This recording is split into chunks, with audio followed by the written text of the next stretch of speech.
Even वो उल्टा American को गाली दे रहा था, बुरा भला बोल रहा था और किसी भी सवाल का जवाब नहीं दे रहा था। इस दौरान उस FBI ऑफिसर ने नोटिस करा कि उस आदमी को जो चाय और बिस्किट्स दिए गए थे उसमें से उसने कुछ टच तक नहीं करा था, जिसके कुछ टाइम बाद ऑफिसर को यह पता चला कि चाय और बिस्किट्स में शुगर थी और वो ओसामा का बॉडीगार्ड डायबिटीज का पेशेंट था, जिस वजह से भूखा होने के बाद भी वो कुछ नहीं खा रहा था। जिसे देखते हुए अगली सुबह ऑफिसर ने उसे बिना चीनी वाली चाय और बिस्किट्स ऑफर करे। इस सिंपल एक्शन की वजह से उस आदमी का गुस्सा ठंडा हो गया और वो सही तरीके से बात करने लग गया। अब यहाँ हुआ ये कि यहाँ ह्यूमन बिहेवियर का एक रूल अप्लाई किया गया। उस ऑफिसर ने उस आदमी को जानबूझ के रिस्पेक्ट और काइंडनेस के साथ ट्रीट करा, तो उस आदमी ने भी बदले में ऑफिसर को रिस्पेक्ट के साथ ट्रीट करा और अच्छे से उनके साथ कोऑपरेट भी करा, क्योंकि FBI के हाईली इंटेलिजेंट ऑफिसर से जानते हैं कि रिस्पेक्ट तभी मिलती है जब आप उससे पहले दो। अब वैसे तो हर कोई चाहता है कि लोग उनकी रिस्पेक्ट करें। इसका एक सिंपल रूल यह है कि अगर आप लोगों के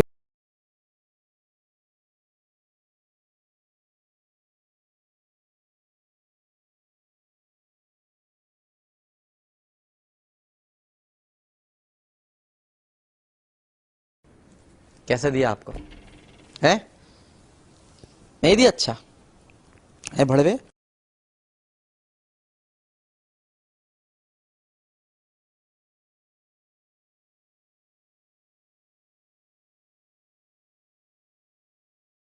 हमारा एम है इस दुनिया को एक बेटर सोसाइटी बनाना, सिर्फ अपनी जेबें भरना नहीं। हम जिस दुनिया में रहते हैं इस पूरे वर्ल्ड को एक अच्छी जगह बनाना चाहते हैं, ना कि सिर्फ अपना घर बड़ा करना चाहते हैं। अब दोस्तों, अगर यही बात विजय माल्या बोल रहा होता तो आप अभी हंस रहे होते, पर क्योंकि रतन टाटा ने जो अपनी वैल्यू शेयर करी उसके पीछे उनके एक्शंस रिस्पॉन्सिबल है। टाटा एंड सन्स ने दुनिया भर में और आपकी इस क्वालिटी से लोग आपको रिस्पेक्ट जरूर करते हैं। Number 2, don't apologise when you don't have to.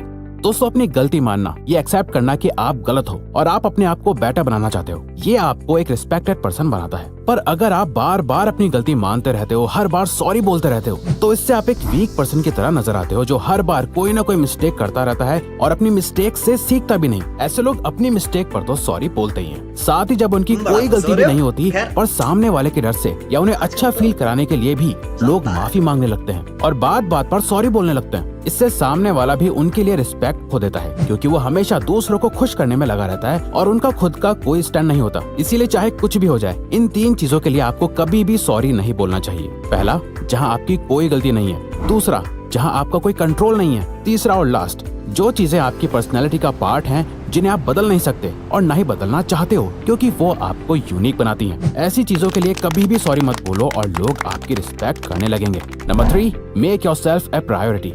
दोस्तों, एक रूल है हार्ड टू गेट, जिसमें आपको करना बस इतना होता है कि आपको अपने आप को फर्स्ट प्रायोरिटी में रखना होता है और हमेशा हर किसी के लिए अवेलेबल नहीं रहते। आप ऐसे पर्सन बन जाते हो जिसके कांटेक्ट में आना और उनसे कनेक्शन बनाना बहुत मुश्किल है, जहां आप अधिकतर लोगों को इग्नोर करते हो और बस अपनी लाइफ पर फोकस करते हो। अब इकोनॉमिक्स के सप्लाई एंड डिमांड मॉडल की तरह ही जब आपकी लोगों की लाइफ में सप्लाई कम रहती है तो आपकी डिमांड बढ़ने लगती है और लोग इस बात से बहुत ज्यादा अट्रैक्ट होने लगते हैं, क्योंकि आज के टाइम पर उसी की रिस्पेक्ट करी जाती है जो बाकी उसे अलग हो और अपने आप को फर्स्ट प्रायोरिटी की तरह देखता है। अब यहाँ हमारा मतलब सेल्फिश होना नहीं है, क्योंकि सेल्फिश लोग वो होते हैं जो सिर्फ और सिर्फ अपने बारे में सोचते हैं, जिनकी कोई रिस्पेक्ट नहीं करता, बल्कि वहीं जो लोग खुद को प्रायोरिटी देते हैं वो बाकी लोगों का भी सोचते हैं, बट सबसे पहले वो अपने बारे में सोचते हैं, उसके बाद किसी और के, और इस बात की लोग बहुत रिस्पेक्ट करते हैं। Number 4, ask more questions and listen well. क्या आप कभी ऐसे लोगों से मिले हो जिनसे जब आप कुछ बात शेयर करते हो या कोई नॉलेज की बात करते हो तो वो आपकी पूरी बात सुनने से पहले ही ये बोलते हैं, हाँ मुझे पता है, या आपकी बात खत्म होने के बाद वो ये बोलते हैं कि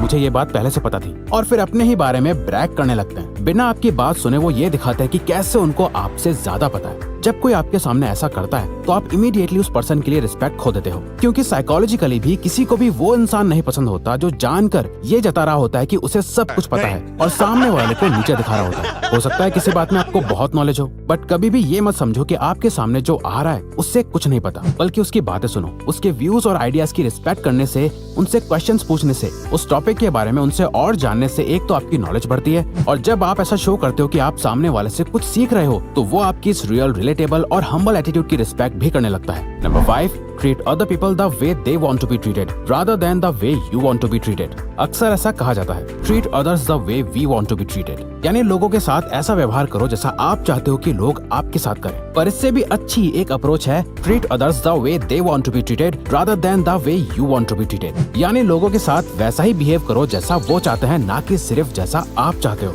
इस रूल को साइकोलॉजी में प्लैटिनम रूल भी कहा जाता है, जिसके अकॉर्डिंग जब आप किसी से बात कर रहे हो तो इस पे फोकस करो कि उन्हें क्या चाहिए। अब जरूरी नहीं है कि वो जो चाह रहे हैं उन्हें वो दे दो, बल्कि सामने वाले की बातें समझ के और अपनी जरूरत के अकॉर्डिंग एक विन विन सिचुएशन बनाओ जिसमें दोनों का फायदा हो। फॉर एग्जाम्पल, अगर आपसे कोई बहुत बड़ी हेल्प मांग रहा है लेकिन आप उतनी बड़ी हेल्प करने के कैपेबल नहीं हो, तो आप कह सकते हो कि मैं इतना ज्यादा तो नहीं कर सकता, लेकिन जितना मेरे बस में है मैं उतनी हेल्प जरूर करना चाहता हूँ। इससे आप ये शो करोगे कि आप रियल हो और आप उसकी केयर करते हो। और आजकल अधिकतर लोग ये फील करना चाहते हैं कि आपको उनकी फिक्र है और आपके द्वारा की गई हेल्प से उसकी नजर में आपके लिए रिस्पेक्ट बढ़ जाएगी।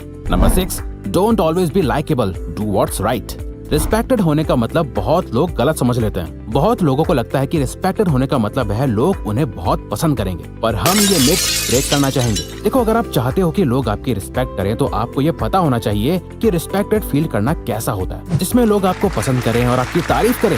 ये जरूरी नहीं। कई बार लोग आपको हेट करते हैं, आपसे जेलस फील करते हैं, पर फिर जब आप उनके सामने आते हो या उनसे बात करते हो तभी भी वो पर्सन आपकी रिस्पेक्ट करते हुए एक लिमिट में रहता है, आपके अच्छे नेचर और मैनर्स की वजह से। हर किसी को लाइफ में कभी न कभी मुश्किल डिसीजंस लेने पड़ते हैं जहाँ बाकी लोग हर्ट भी हो सकते हैं, उन्हें बुरा लगता है, पर अगर आप हिम्मत करके वो करते हो जो सही है, बेशक उससे सामने वाला थोड़े टाइम के लिए हर्ट क्यों ना हो जाए, पर टफ डिसीजन लेने वालों की सभी रिस्पेक्ट करते हैं। वो पर्सन आपसे दुखी हो सकता है, आप पर गुस्सा हो सकता है, पर आपके डिसीजन की रिस्पेक्ट जरूर करी जाती है। Number 7, practice self respect, know your individual rights. और आखिर में सबसे लास्ट और इम्पोर्टेंट पॉइंट है, खुद की रिस्पेक्ट करो तभी लोग आपकी रिस्पेक्ट करेंगे। दोस्तों, हमने पहले भी आपको कहा कि रिस्पेक्ट उसी को दी जाती है जो रिस्पेक्ट को डिजर्व करता है, उसके काबिल होता है। बट ये कैसे डिसाइड करा जाता है कि कौन फेक रिस्पेक्ट कमाना चाह रहा है और कौन एक्चुअल में रिस्पेक्ट डिजर्व करता है? वेल, इसका सीधा सीधा जवाब है, जिन लोगों की रिस्पेक्ट करी जाती है वो सभी खुद की बहुत ज्यादा रिस्पेक्ट करते हैं। उनका कॉन्फिडेंस, सेल्फ एस्टीम बहुत हाई होता है। वो जानते हैं कि वो क्या कर रहे हैं और क्यों कर रहे हैं। उनका अपने ऊपर बहुत हाई सेल्फ कंट्रोल होता है। उन्हें पता होता है कि उन्हें लाइफ में क्या चाहिए और क्या नहीं चाहिए।